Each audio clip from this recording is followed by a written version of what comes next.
मैं अंकुर, ग्राम सभा पश्चिम गांव, थाना बछरावा, जिला रायबरेली का निवासी हूं। तो दिनांक 12/9/2025 को बछरावा सीएससी लगभग 11 बजे के आसपास हम बछरावा सीएससी पहुंचे।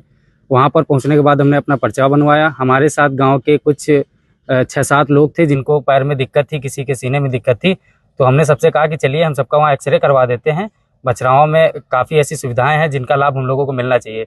हम सभी को लेकर बछरावा सीएससी पहुंचे। वहाँ पहुंचे, सबका पर्चा बनवाया। पर्चा बनवाने के बाद प्रभात डॉक्टर से हमने उस पर एक्सरे के लिए लिखवाया।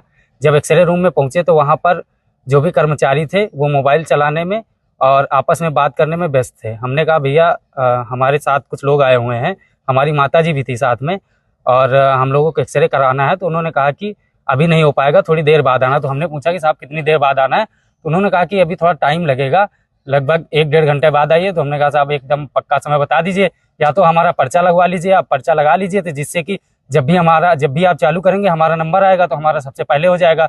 उसके बाद उन्होंने ना तो मेरा पर्चा लिया ना कुछ भी लिया। हमने कहा कि आप पर्चा ले लीजिए, नहीं लिया उन्होंने, हम वापस चले आए। उसके बाद लगभग 12:35 पर जब हम गए तो वहाँ पर ये लोग सोने में व्यस्त थे। ना ही किसी का एक्सरे किया गया, ना कुछ किया गया। जब हम वहाँ पे गए तो अभद्रता से उन्होंने हमसे बात की। हमने कहा कि भैया कर दीजिए, तो उन्होंने कहा कि ज़्यादा है तो आप जाके बाहर करा लीजिए, पैसे दे दीजिए, यहाँ पर ऐसे भीड़ लगाने से कुछ होने वाला नहीं है। हमने कई बार उनसे विनती की कि कर दीजिए। कई लोग हमारे साथ आए हुए हैं, माताएं हैं, बूढ़ी महिलाएं थी हमारे साथ, 60-60 साल की थी। हमने कई बार उनसे आग्रह किया कि आप ऐसा कर दीजिए। उन्होंने कहा कि ऐसा कुछ यहाँ पे नहीं हो पाएगा। और उसके बाद हम बाहर आए। फिर हमने सोचा कि इन लोगों का एक फ़ोटो खींच करके सोशल मीडिया पे या किसी को दिया जाए, जिससे कि हम लोगों को ऐसा हो सके कि हम लोग अपनी बात तो सरकार तक या किसी तक पहुँचा सकें। उसके बाद हमने फ़ोटो लिया और ये लोग इतना मगन थे कि फ़ोटो ली गई, वहाँ पे बातें हुई, इन्होंने हम लोगों को बाहर भगाया। उसके बाद इन्होंने एक भी ऐसी चीज़ को ध्यान नहीं दिया कि कौन कहाँ से आया है, कहाँ से नहीं आया है। हमने सारी फ़ोटो ली, इनकी वीडियो बनाया।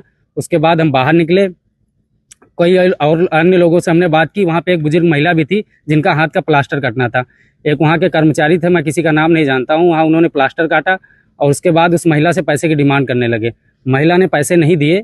उसके बाद उससे अभद्र भाषा में कई बातें कही कि अगर पैसा नहीं देना है तो यहाँ मत आओ, प्राइवेट अस्पताल में जाओ, वहाँ जाओगी तो पैसा देना पड़ेगा। उसके बाद हम लोग वहाँ से चले आए। सोशल मीडिया प्लेटफॉर्म पर हमने फेसबुक पे अपनी एक पोस्ट डाली। उसके बाद अपनी ये बात हम आप तक रख रहे हैं।